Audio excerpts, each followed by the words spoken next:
Good morning, beautiful people. Let's wake up in the den alongside Paul Brecht. I'm Ku'ulei Agbayani, and we are going to start off the show coming in hot. Breaking news to hit the Twitterverse and now is making its rounds all across the state so far is that the University of Hawaii will become a full-time member of the Mountain West Conference, effective in 2026.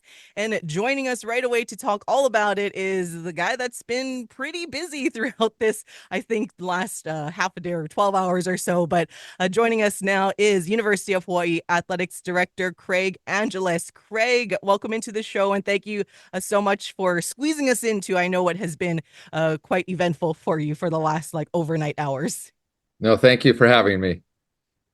First things first, I'll give it to you first. Just maybe like a brief opening statement of everything that has transpired overnight for all of the Hawaii fans.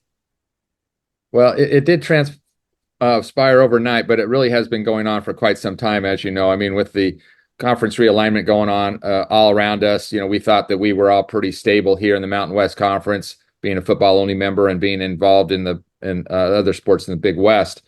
And so we thought we were in a pretty good position as all this is going on around us. And of course, then the Pac-12 broke up. And then we thought, well, eventually we're going to end up with those two schools, Washington State and Oregon State.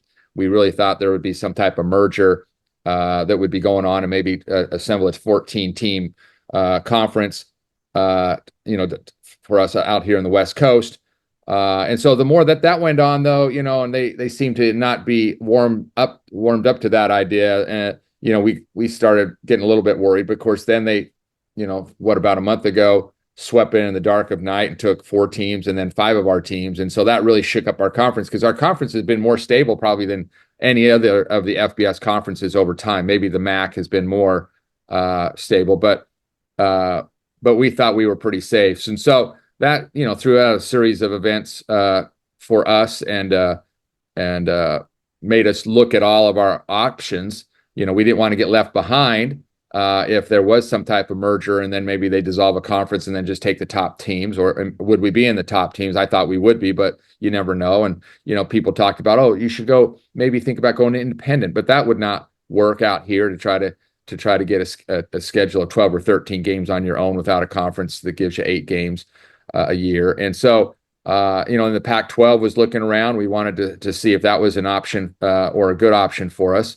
And we got involved in those discussions too with them, and they were very interested originally in our late night window that they thought they could monetize and some other aspects. But at the end of the day, I think they felt that maybe the cost benefit was not worth it, because there was exit fees involved and poaching fees involved that would have had to have been paid for us, et cetera. And so, it was just a matter of looking at all of our different options. And we always thought that the Big West or the Mountain West was our best option for a stability standpoint.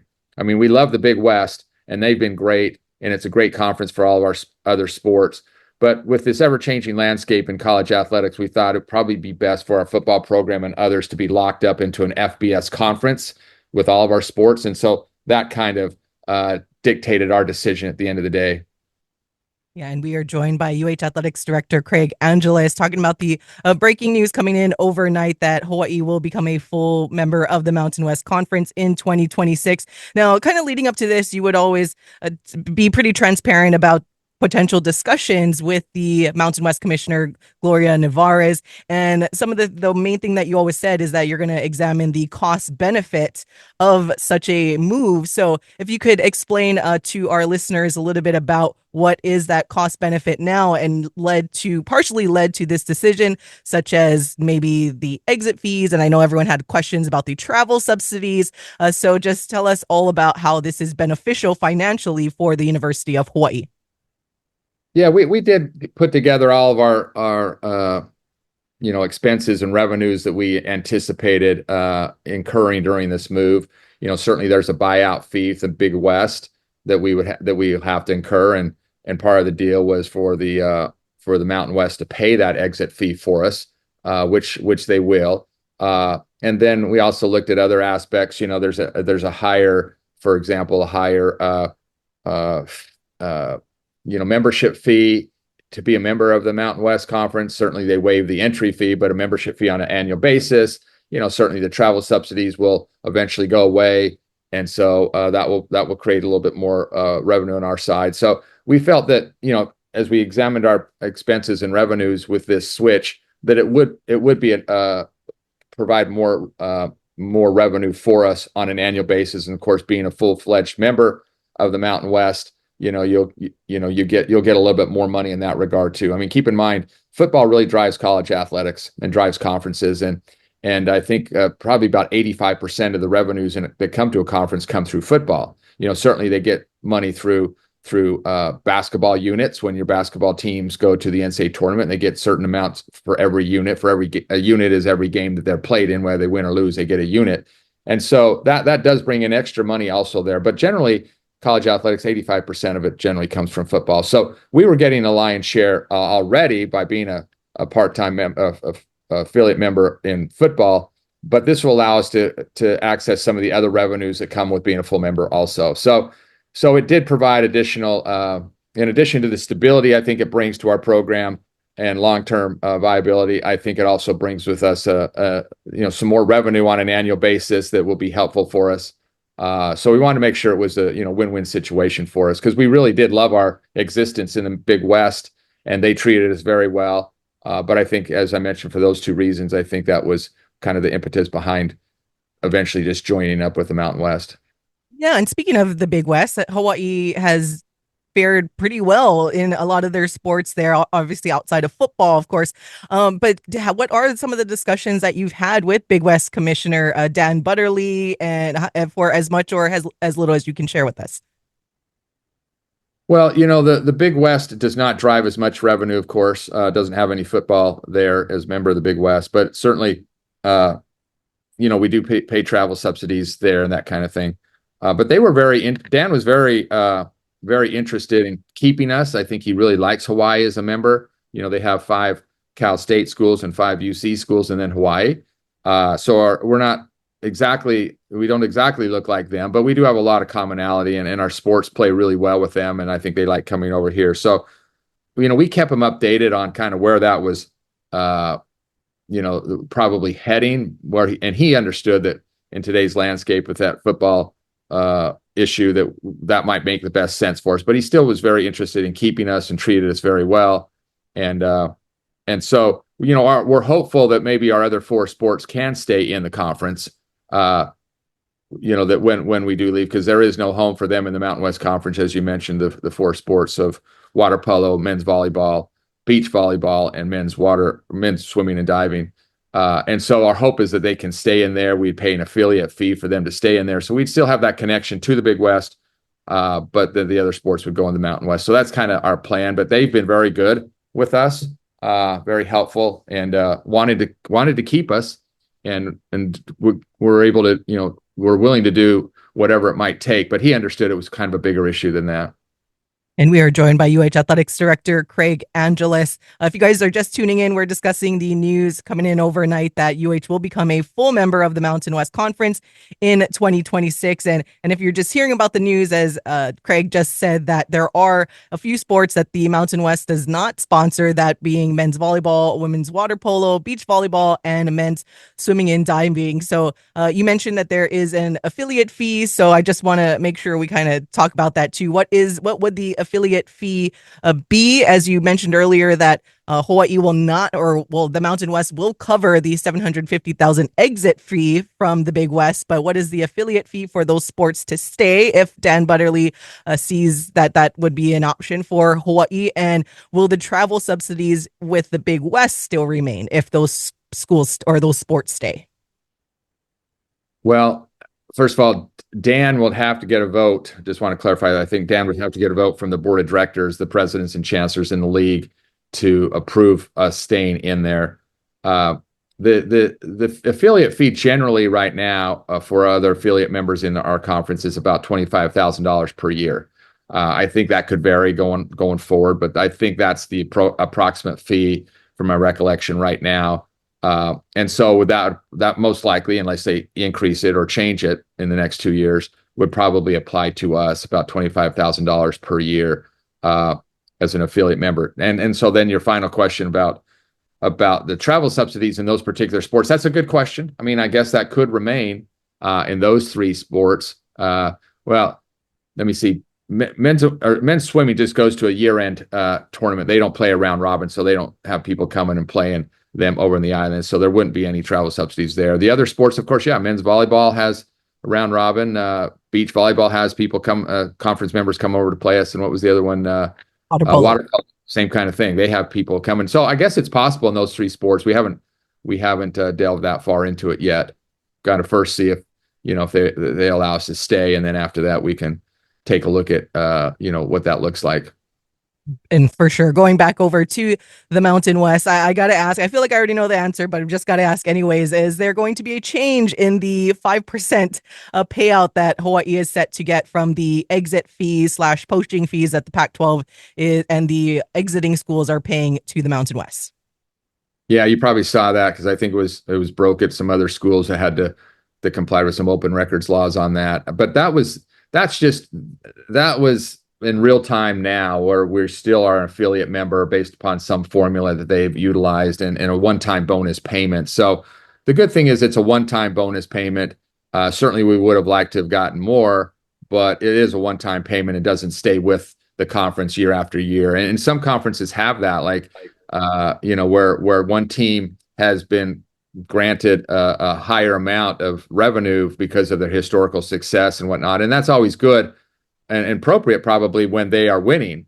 But if it's in perpetuity and then they stop winning, then the other schools are like, wait, I saw the reason for that before to incentivize, and they were winning to keep them, but now they're not winning. So why do we not take that away or make that adjustment? So sometimes that becomes an issue in a conference, but because this is just a one-time upfront bonus payment, then like I said, it won't be changed now because we still are an affiliate member. We're not a full member for 2 more years. So they'll go off what the makeup is now, keep it the same, and then we'll be a full-fledged member going forward with future kind of payments types of situation like that. Yeah, and makes total sense as we are joined by UH Athletics Director Craig Angelos. Now, the national media, Brett McMurphy on the Action Network, actually reported about the possibility of the Mountain West also adding Toledo and Northern Illinois as football-only members. Is that something that you were aware of at all? And if so, is that something that you think would be beneficial to the Mountain West in terms of scheduling, of course, for football? Yeah, I did not know that. I will say that honestly. I mean, there's always discussions in the Pac-12 now, as well as the Mountain West, of what the makeup should look like. I mean, I do know that if we're right now, even before we go in, there's 7 members now with UTEP in there plus us. So on the football side, there's 7 plus 1. We'll be a full-fledged member, so it'll be 8 fulls. But I do know that the discussion has continued to go on about, can you get a 9th football school, whether it be an affiliate member or a full member? Because if you have 9 schools, then it makes football scheduling very easy because you all need eight conference games. So if you have 9 schools, everybody will have 8 conference games every year. If you have 8 schools, for example, then we would play everyone one time, and do we play someone twice in a season so we can get 8 conference schools, or do we just have 7 conference games? I think we would all rather have 8 conference games, and some conferences even have 9 conference games. So I think that does come into play, that it would probably be better to have a 9th member playing football for you so that you can have 8 conference games every year. And again, maybe that's an affiliate member. So I as we've all read in the last month or two, or even in the last 4 or 5 years, all the speculation going on about things like that. I mean, the MAC has a pretty good conference. They're a bus league. They can bus everywhere they go pretty much, and other than maybe Buffalo. And they've been a long-standing league, and so the reason people move in realignment generally is for their own selfish purposes, and that's generally for additional money. I mean, that's why even Oklahoma and Texas, when they first started this, John, a few years ago, it was all about chasing the money. We've all been chasing the money, and generally the multimedia agreement is what dictates it. So I guess they would have to say or see whether it was financially feasible for them. But keep in mind, when you leave to go to another conference, and you just can't really just take your football team and leave everything else behind, because the conference being left behind will not let you keep your other teams in there. They're like, why would we let our revenue generator, your football program, leave us, go somewhere else, and then us house your other teams? So you either all stay or you all go. And so, people don't realize, like, when Air Force was being discussed about that with the American Conference. Well, I was on the American Conference many years, and people probably don't realize that Army and Navy that play football in the American Conference, it sounds really good, but they have their other sports parked in other regional conferences close by that they can bus to and do that kind of thing. So, I do get a kick out of when I hear all the speculation, like Memphis to the Pac-12, for example. Are they really going to take their football team, their basketball programs and soccer programs and baseball programs out to play in California all the time? Same with their Air Force when they were being talked about in the East. Would they really take all their teams, play basketball out in Florida or North Carolina or Philadelphia? So a lot of speculation goes on. That's a long answer to Brett McMurphy's names he put in there, which I didn't know he did that. I have not read it today.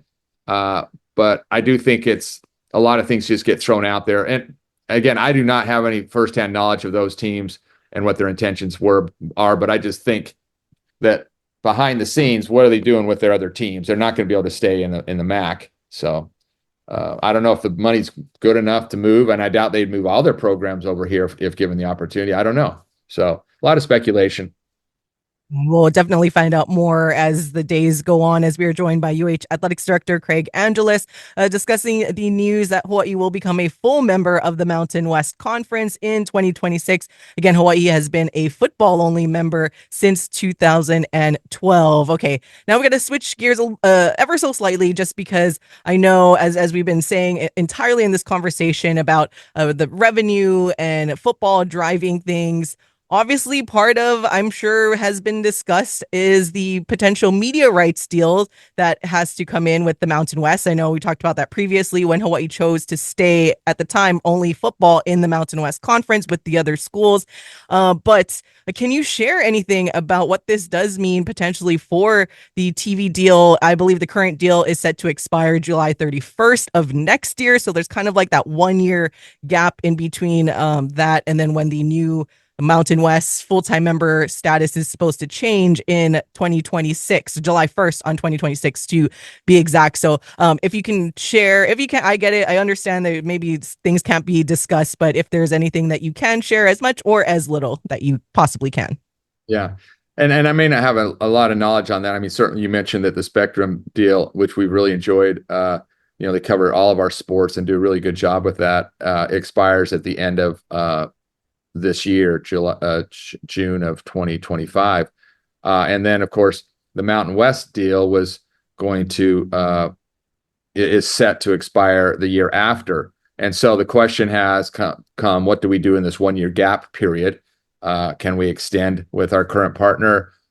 Do we link arms with the Mountain West early? Is the Mountain West going to go out early now once they solidify their membership? I think they're going to plan on getting a little jump on it and go out a little early. How long that will take, I don't know. But most likely what will happen, I imagine, is that we will, now that we're a full-fledged member of the conference, they'll want us to have all of our media rights in there. And then, of course, like with the other schools too, they will have access to all of our football and probably basketball. And then, of course, whatever they don't want to access, then it would drop down to the institutional level, and then we would be able to put it on locally like we currently do. So don't know exactly what that will look like, but most likely that's what will happen. So, we still want to make sure that we are carrying all of our games, our other sports locally, and then anything that they don't pick up, at that level that we're able to distribute here locally. So, but it looks like, we'll probably eventually merge our time frame and our deal with the new Mountain West contract whenever that comes up. Definitely something I know Hawaii fans will pay close attention to. Before I let you go, Craig, Paul, do you have anything for Mr. Angeles at all? Have you been able to get any sleep in the last 8 hours? Well, I stayed up late last night. That we were supposed to have a press conference and release it, a joint release with the Mountain West and Big West and ourselves this morning. Uh, but the word did get out, and so last night I was getting a lot of calls and inquiries, and I decided to accommodate them and be fair across the board, and so I did, and so that went on for a little while, and then it started early this morning. I didn't think it was going to be breaking news in the D1 ticker, which is what everyone in college athletics follows every day. If anyone wants to go on, it's a free subscription, d1ticker.com, but it has all the college news in the morning edition and the evening edition. So we're all glued to that. So once it hits the ticker, then it's all over the country. And it hit the ticker as breaking news early this morning. And so then the phone and everything was lighting up. And so yeah, it's been pretty busy. Funny thing last night is as Rob DeMello called me, and I thought he was just having a conversation with me on my way home and asking me about some of these things because I got home really late. And next thing I know, at 10 o'clock, 10:30, I'm almost falling asleep on the couch, and it comes on the news where my conversation with him is being transcribed or listened to on the news for about like 2 paragraphs worth. It's like, oh my goodness. I was just driving in the car as I was talking to him, thinking he was just going to take notes and he was going to edit something and do all that kind of thing. And I didn't know it was going to be a live kind of interview. So, you always get a little nervous. I think I get a little nervous because you're never quite sure how you're going to come across, whether it be in print or live, and how you're going to sound, and whether people will, are you going to say the right things? Are they going to misinterpret you? People are going to scrutinize you later. So it's always a little nerve wracking. But yeah, it's been a good. I mean, this is good news. It's good news. It's been very well received across the board. I think everyone saw that it was necessary and a good positive step for our program. So in that sense, it's always easier fielding those calls than it is when there's problems.